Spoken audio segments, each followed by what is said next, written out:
Bem-vindos a mais um episódio do podcast da RIEX-DF. Antes de apresentar, vão lá, curtam, façam like no YouTube, no Instagram. Hoje estamos aqui com uma pessoa muito querida, que é um amigo meu, da Universidade de Brasília, Antônio Suxberg. Eu sou uma fã número 1 dele. A gente fica tão distante, mas tão próximo, que eu sempre estou ali acompanhando, viu? Seja muito bem-vindo, Antônio. Você é uma pessoa que mora no meu coração, eu sou sua fã mesmo. Desde a UNB, eu percebia você tão apaixonado pelo direito, mas com humanidade, né? Humanizado. Então, assim, isso eu ficava feliz, assim, poxa, era diferenciado. E realmente você se tornou um profissional brilhante e diferenciado. E estamos aqui com a doutora Ana Cláudia, diretora da RIEX, da Saúde Mental.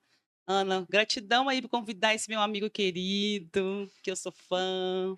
Eu que Viu? eu que agradeço, né, pela oportunidade de estar aqui, que a doutora Fabíola me oportunizou, e não tinha como deixar de convidar o doutor Antônio, que é uma sumidade no assunto, que ele vai Sim. estar aqui pautando hoje, explicando a todos nós.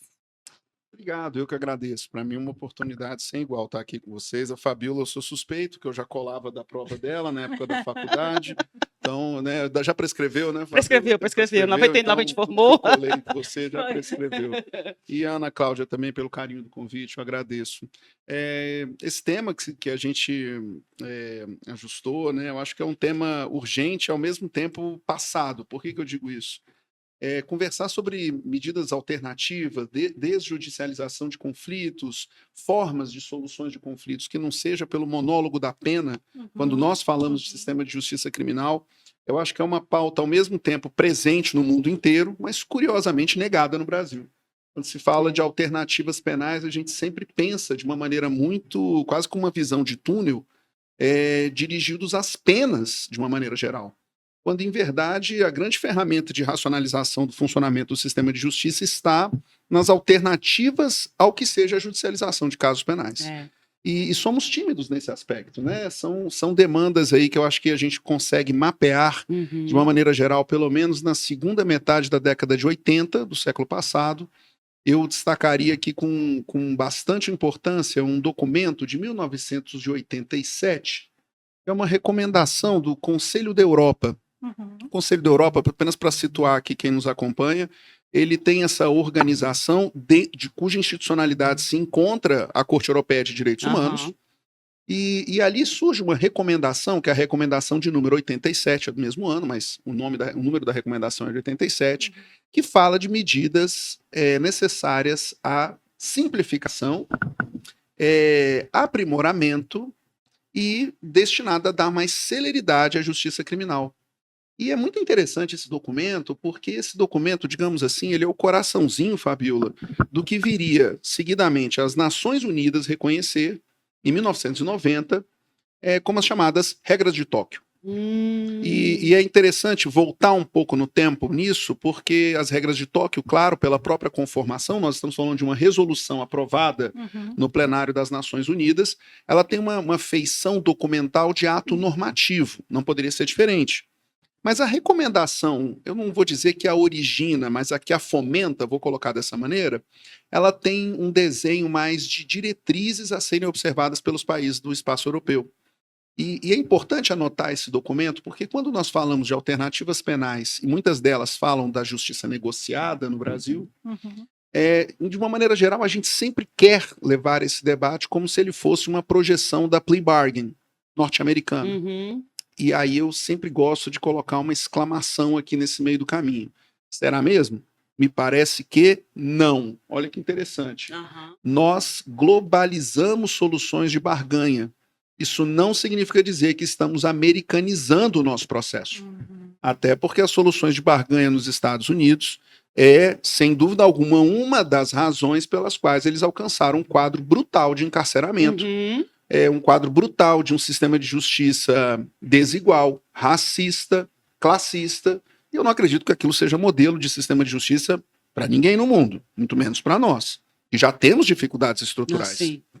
Então, repisar esses caminhos de alternativas ou que seja a judicialização de casos penais, se mostra interessante porque ainda em 87, o Conselho da Europa diz aos seus países, e veja, países com uma tradição e uma feição muito parecida com a nossa, ou seja, países da Europa continental de uma tradição do civil law, Sim, civil law. marcados por um desenvolvimento de uma institucionalidade cujo desenho é de obrigatoriedade da ação penal, de um ministério público marcado como uma magistratura de Estado, como acontece na Itália, na Espanha, enfim, na própria Portugal também.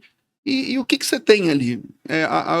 O Conselho da Europa meio que determina aos países que é chegado o momento de reconhecer o que seria uma chamada discricionariedade persecutória, como um princípio da justiça criminal. E aí a isso ali se apresenta a necessidade de nós qualificarmos a decisão de judicializar casos penais.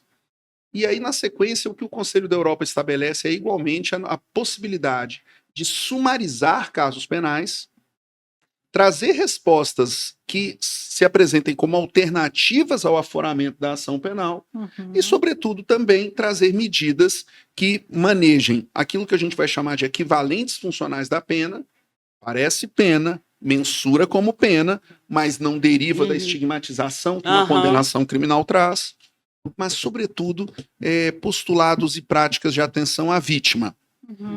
Esse é o ponto. Então, se você olha esse documento, ali estão presentes inspirações que vão se encontrar no nosso ordenamento, como, por exemplo, ampliação da ação penal pública condicionada à representação. Sim.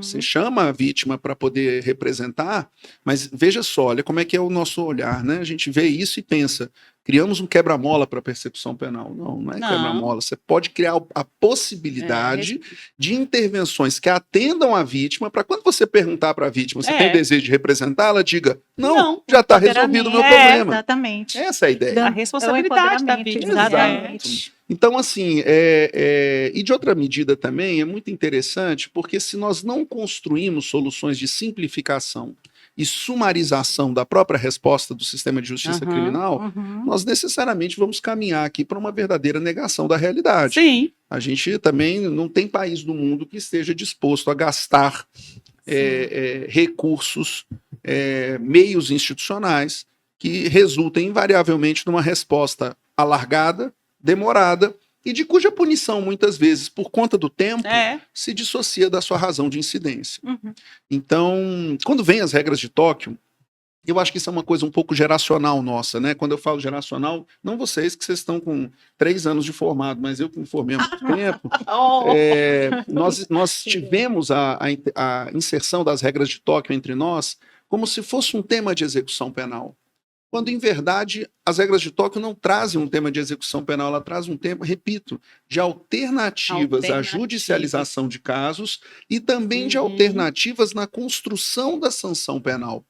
E o que nós temos no Brasil? Uma dificuldade brutal de ampliação dos espaços de alternativas da resposta penal e veja que interessante, uma restrição que precisa ser repensada quanto às possibilidades de eleição de penas dadas ao juiz criminal quando aplica a pena.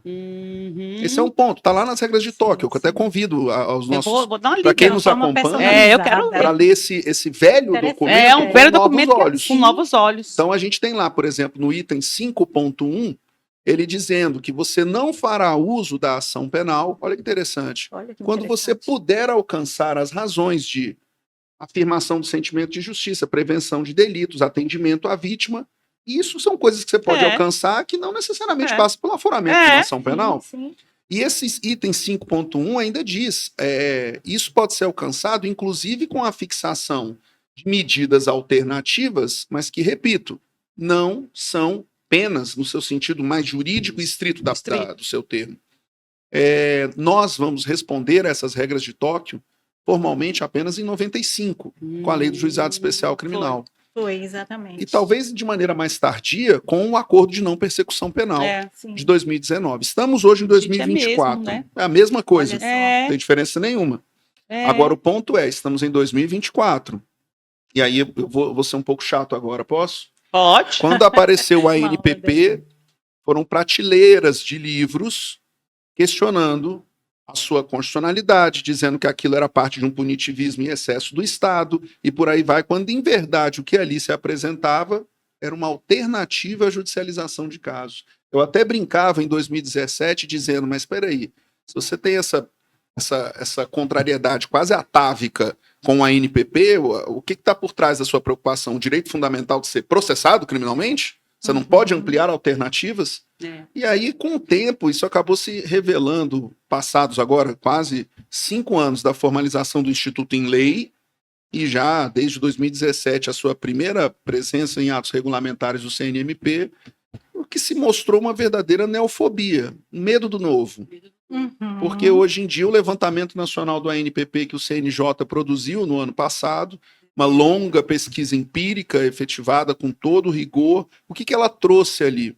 O que ela trouxe é a resposta de racionalização da porta de entrada do sistema de justiça criminal. Porque quando a gente tem um sistema de justiça criminal lento como o nosso, com altíssimas taxas de congestionamento e um monólogo de aplicação, de essa compreensão de que se o Estado intervém, ele tem que intervir com um processo de larga produção probatória e, ao fim, a imposição de pena, o que, na verdade, a gente está mostrando aqui no Brasil, somos um pouco irresponsáveis com os custos do sistema de justiça. Sim. E número 2, será que, do ponto de vista do conflito, da vítima, dos envolvidos, o Estado está prestando contas do que faz em relação a isso? Porque nós nos preocupamos muito com uma dimensão discursiva do direito penal, que busca uma limitação do poder punitivo do Estado, necessária, justa, colocando critérios de juridicidade para tanto, certo.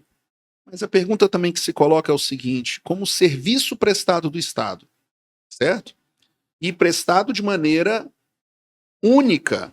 Se você concorrer com o Estado com a resposta punitiva, você vai ser preso, tá? É importante destacar isso. Se eu sou vítima de crime, nada me autorize que eu me arme aqui e vou lá resolver com um tacape na rua. Não é isso. Não é isso. Então, se o Estado detém o monopólio legítimo, afirmadamente assim, de resposta violenta ao que seja o fenômeno da criminalidade, em que medida que nós nos esquecemos da ideia de que o Estado, ao fazê-lo, também rende contas, presta contas, quanto custou, essa resposta funciona, será que isso previne novos delitos, isso atendeu à preocupação da vítima, e o que a gente percebe muitas vezes, assim, a gente percebe muitas vezes uma certa invisibilidade da figura da vítima, e eu sempre deixo essa provocação, não porque os direitos dela contrastem ou se contraponham aos direitos do acusado. Não há aqui propriamente um antagonismo de um sistema punitivo, de um sistema de justiça criminal, em que ou você privilegia os interesses e direitos do acusado ou da vítima. Não é isso. Esse dualismo aí ele é negado. Lá vou eu de novo citar as Nações Unidas. Em 1985, na Declaração de Atenção às Vítimas de Toda Sorte de Criminalidade, quando lá se diz a atenção à vítima não tem por premissa, não depende, não é condicionada à atenção dos interesses do acusado. Né? Então, assim, a compreensão de que quando nós falamos do fenômeno da criminalidade, que é um fenômeno complexo, multinível, um fenômeno complexo e multinível, bastante. Como é que a gente pretende responder a ele com uma resposta uníssona e linear? Pena, pena, pena, pena, pena. Aí alguém deve estar me ouvindo aqui pensando, esse Suxberger está querendo que todo mundo abrace a árvore, né? Vamos abraçar a árvore juntos. Eu abraço, amigo. É esse o ponto, assim, mas o que o meu Henrique abraça. Essa é a ideia, assim, mas o que eu queria notar é que resposta ao fenômeno de criminalidade não é construída com um argumento, com um discurso que seja duro ou laxismo. Isso é uma dicotomia redutora de complexidade. E é muito complexo. É curioso isso, assim. Quando você vai ver o exercício das práticas do próprio Estado, quando realiza justiça criminal, parece bastante equivocada a ideia que vincule alternativas penais a uma resposta frouxa à criminalidade. Quando, em verdade, não. Ela pode se apresentar com uma resposta adequada, própria, específica. Porque também há um ponto de necessária reflexão aqui. Pensar a resposta do Estado ao fenômeno da criminalidade reclama também um ponto brutal que nós muitas vezes olvidamos, né? A gente tem que fazer isso por meio de artesania. Isso aqui não pode ser linha de produção. Como é que eu trato caso a caso? Como é que eu trato caso a caso com os números de criminalidade que a gente tem no Estado como brasileiro? Né? Para não ir muito longe nos números, por exemplo, de criminalidade violenta de letalidade intencional, CVLI. Nós temos mais de 56 mil casos ano de Nossa. CVLI. Ou seja, temos números de violência urbana que quase batem países que estão em estado de guerra. Sim. Então, É aí, mesmo? claro, é absurdo o nosso número. E assim, e Absurdo. quem morre nesse processo é justamente uma população mais vulnerável. Nós estamos É. falando de quem? É. População de pessoas sem O escolaridade, invisível, né? jovens Escolaridade, negros, jovens negros, é o exatamente. invisível. É. Então, assim, como responder a isso? Meu Deus.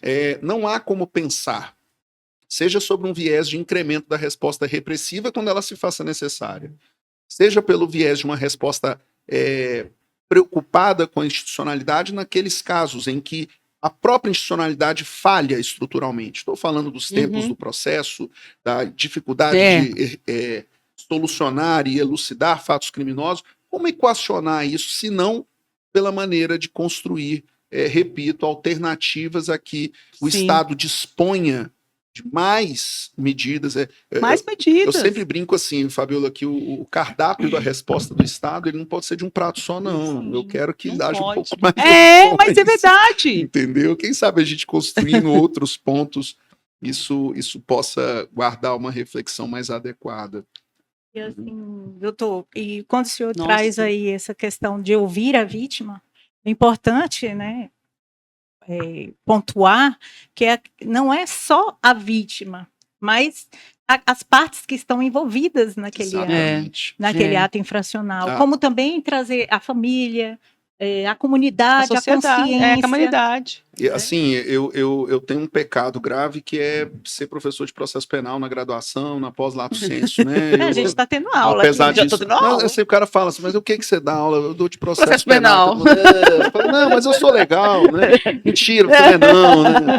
E aí eu sempre comento isso com o pessoal, porque, em alguma medida, nós, juristas, lemos a participação da vítima, de familiares da vítima no processo penal, de maneira reduzida, como se fossem ela, vítima, ou seus familiares, meios de prova unicamente. E na compreensão dessa dimensão que o Estado rende a essa vítima, é preciso a gente superar essa compreensão reducionista e compreender que a vítima é, antes de tudo, uma destinatária da ação do Estado. Se eu fosse falar complicado, eu ia chamar que a vítima é um policy taker. Ela é um destinatário da política pública. Sim. Então, é claro que o quadro que a gente tem hoje, claro, acolhimento, assistência, informação. Exato, render contas. Alguém tem que dar satisfação a ela. Não é a satisfação no sentido de atendê-la em eventual sanha punitiva. Não. Até porque a vítima nem sempre quer resposta punitiva como sua única pretensão. Nós temos estudos dentro dos quadros de vitimologia ou nos quadros responsivos a vítimas, no que seja o que faz o sistema de justiça criminal, a gente vai perceber que a vítima, ela não quer, não é como se, de maneira muito canhestra, a gente acha que a vítima quer ver sangue, dor, aflição. Não, ela quer outras coisas. Por exemplo, a vítima quer a verdade de se saber e ser sabida como vítima. Como vítima. Porque Reconhecimento, também né? Reconhecimento. Na filosofia, o Axel Honneth fala sobre isso, é o reconhecimento. Então, assim, a gente tem outras preocupações a respeito dos quais eu acho que é possível também deixar uma voz um pouco de otimismo, que já evoluímos muito. Nós tivemos a resolução 253 do CNJ, que estabelece uma política do judiciário de atenção e acolhimento às vítimas. Nós tivemos a resolução de número 243 do Conselho Nacional do Ministério Público, que impõe uma política institucional de acolhimento às vítimas, estabelecendo que cada Ministério Público, em cada estado, os ramos do MPU, construam seus respectivos núcleos, as suas iniciativas de igualmente acolhimento à vítima. Não é um sobrepor-se ou um concorrer com a ação do Estado. Muitas vezes o que você precisa também é animar o Poder Executivo a fazê-lo. Porque é o Poder Executivo que tem as disposições de atenção à saúde, educação, atendimento psicossocial, todas essas preocupações. E eu acho que essas iniciativas aqui e acolá vão sendo construídas hoje já não mais como um sujeito estranho da nossa institucionalidade, mas como elemento que, ok, temos, e aí fica aqui um desejo, né? Eu acho que isso precisa ter uma maior... Isso, precisa de mais. Então, movimentar, né? Eu até brincava, teve um artigo que eu escrevi, saiu agora até, e sem sem cabotinagem, né? O cara falou, o artigo que eu escrevi, mas, pelo amor, nem minha mãe leu assim, né? Eu quero ler, você vai mais pra mim. Agora Essa todo é- mundo quer Essa é a ler. segunda pessoa que vai Eu quero ler, ler então, mesmo. Fabiola. E aí, Ó, eu até brinquei no título do artigo, que o artigo era assim, ó, a vítima não quer só comida, a vítima quer diversão e arte. Olha, Brincando com a música dos Titãs. interessante, Titãs. Porque a gente fica querendo, de uma maneira meio quase que paternalista, ler demandas vitimárias e traduzi-las com a nossa compreensão reduzida da realidade que temos como juristas. Reduzidíssima. Temos como juristas, né? Sim. E às vezes é importante fomentar a ação do Estado para que ela não tutele a vítima, para que ela emancipe a vítima. A vítima. É diferente. O tutelar é eu aqui dizer a você o que é o bom para você, como. Não, eu acho que é o que a gente precisa é dotar a vítima de possibilidades de fruição e exercício dos seus direitos. Então, eu até digo isso assim, toda vez que eu comento sobre isso, alguém já levanta a mão logo e fala assim, ó, então, Suxberger, então a vítima tem que se habilitar como assistente de acusação do processo, tem que ser um sujeito do processo. Olha, vou dizer uma coisa para você e a comparação que eu vou dar é uma comparação mundana no nosso dia a dia. Se você tem o seu direito violado e necessariamente você precisa judicializar para poder fazer valer o seu direito, é porque fracassamos de saída. Com certeza. Então, tanto melhor que nós penso. construamos uma institucionalidade que tome a vítima, aí eu até peço desculpas pela repetição, como uma destinatária da ação do Estado. É o tal do policy taker, é a expressão do tomador da política pública. E aí isso vai abranger a consideração da vítima, por exemplo, na decisão de discricionariedade persecutória, na eleição das penas e construção da individualização da pena no caso concreto, na mensuração do que sejam os equivalentes funcionais da pena quando a gente constrói uma transação penal, a NPP, o sursi processual, mas, sobretudo, a criação de uma ambiência de acolhimento dentro do sistema de justiça. Eu sou promotor de justiça, trabalho no sistema de justiça e eu sempre gosto de lembrar a todos que estamos no sistema de justiça criminal que nós somos limpa-fossa. O limpa-fossa esquece o tanto que fede lá o lugar onde ele trabalha, tá? E aí, às vezes, a gente esquece o tanto que é duro, o tanto que a ambiência da audiência criminal é uma ambiência distante de autoridades, muitas vezes. Não é nem por mal, não. Não é nem por mal. Às vezes o sujeito ali é a institucionalidade da coisa. Agora, quem está ali sendo... quem faz parte daquele show de maneira excepcional que nós rotineiramente estamos ali tocando... que está tocando. Ela não está num lugar que se preste como exemplo de acolhimento, de atenção e empatia.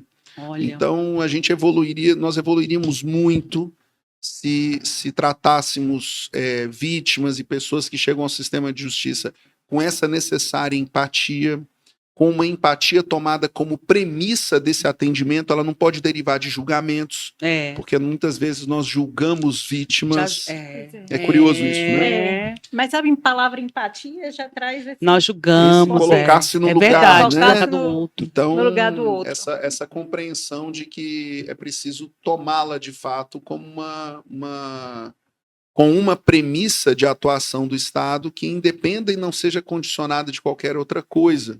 Né? E aí, até para a gente poder construir a partir da vítima um sistema de justiça que seja um pouco mais igualitário, porque a má notícia é que nós já fracassamos quando a gente fala do réu, tá? O sistema de justiça criminal não é igualitário em relação aos seus réus. Quem sabe não possamos pensar que a igualdade seja construída a partir da vítima para que um dia nós possamos falar de um sistema que seja integralmente igualitário. Esse é o ponto. Então a gente hoje tem bens imateriais como justiça, segurança pública, todas essas ideias nós não os acessamos de maneira igualitária. Eles são ali a prioristicamente hierarquizados. Quais são esses critérios? Bom, raça, gênero, censitário, todos esses são critérios de uma medida, alguma hierarquização indesejada quando falamos de igualdade perante a lei. Sim. A gente não pode levar esse tipo de hierarquização para a vítima também. Então, construir alternativas a partir dessa ideia me parece ser um caminho meio que inafastável para construir uma boa institucionalidade do sistema de justiça, para além do debate dogmático, sabe? Aham. A gente debate muito categorias dogmáticas no processo, não sei o quê, mas a pergunta que também tem que ser formulada é: Humanizar, né? estamos construindo uma boa modelagem Modelagem, institucional? Será que a ação do Estado opera bem? Não é o juízo de conformidade que nós fomos treinados a fazer Aham, como que a gente profissionais do foi, é. direito. A gente sempre pensa isso, legal e Isso. ilegal, constitucional ou a inconstitucional, caixinha, é. pode ou não pode. É. Da caixinha. Eu quero pensar a partir de ideias daí. Será E que essa é uma precisamos. boa medida? Uma boa Essa é a melhor solução É. possível? Será que essa alternativa ela é implementável diante da nossa realidade? Será que eu vou mobilizar, sensibilizar, capacitar e formar profissionais para essa compreensão? Né? Porque quando eu falo de atenção à vítima, eu também tenho que mobilizar todos. Juízes do Ministério Público, defensores públicos, advogados, delegados, policiais, todos. Então, olha o desafio. É um desafio. Conceito para além da Antônio, norma. maravilhoso. Estamos chegando ao fim do tempo. Fiquei cada dessa. vez mais Hoje sua fã. hoje nem precisou muita intervenção. Não, porque... sensacional. Não, mas é porque o seu convidado fala muito. Não, maravilhoso, Antônio. Não, eu estive no Vamos Congresso construir de Mediação, juntos, viu? quando eu vi o doutor Antônio falar, eu disse, ele não pode faltar lá no nosso podcast. Eu continuo sendo sua fã, viu? Parabéns Muito obrigada. pela iniciativa. Ana Cláudia, pega ali o mimo dele ali para mim, pra gente Parabéns pela iniciativa. Assim, eu acho que que na verdade a gente tem que levar, né, para todos, exatamente. né? E tirar essa coisa do direito muito hermética, né? Isso. Que legal. E você vai voltar mais, hein? Volto. Vai voltar mais. Muito obrigada. Não, você vai voltar. Adorei isso aqui. A hora gostei muito. Sou fã de uma caneca legal. Acredito que a sua fala vai muitos irão escutar, muito importante. Eu vou ler todas as recomendações aqui, tá? Viu? Mas muito obrigada, viu, Antônio? É uma fala provocativa. Né? Não, mas de pensar, mergulhar numa construção. reflexão. Mas o que eu fico feliz, assim, que tem o Antônio Suxberg, tem uma Raquel Tiveron, tem uma Catarina, tem tantos, a Asper, que estão buscando esse desenho, né, do humano, remodelar. Esse modelar, né, que aí vem a Asper lá na infância, com a integridade. Aí vem a Raquel que falava assim, não, eu vou fazer mediação no júri, lá 9 anos atrás, né? Então, assim, antes disso, da restauração, a justiça restaurativa. Aí vem o Antônio falando, olha, então, olha, é muito bom, viu? Eu fico feliz. E o Deus, né, é infinitamente bom mesmo. Na concepção de que o direito não é estático. Não é estático. Nunca foi. Eu acho que assim... E cada vez mais, né, Antônio, eu acho. Na concepção. Assim, né, que nós precisamos são de novos olhares. Novos olhares, novos olhares. São novos olhares. Ainda que não necessariamente por novas pessoas. Não, mas novos olhares, novas lentes, se provocar, né? para que tenhamos novas lentes. Howard Zerr fala isso no Justiça Restaurativa, né? Ele que usa essa metáfora da lente. Mas ele precisa beber de uma nova caneca. Ele só não propôs a metáfora da caneca porque ele não veio aqui conversar então com ele vai vir depois. Com certeza. Obrigada, Antônio. Adoramos. Ana, adorei, viu? Olha, maravilhoso. Nós estamos aí com esse... Brindamos aí hoje com essas, né? Brindamos. Podcast. Tô feliz, excelente. Obrigado. Adorei, viu? Puxa! Fechamos? Esse meu amigo... Nossa, Vocês estão pontuais, hein?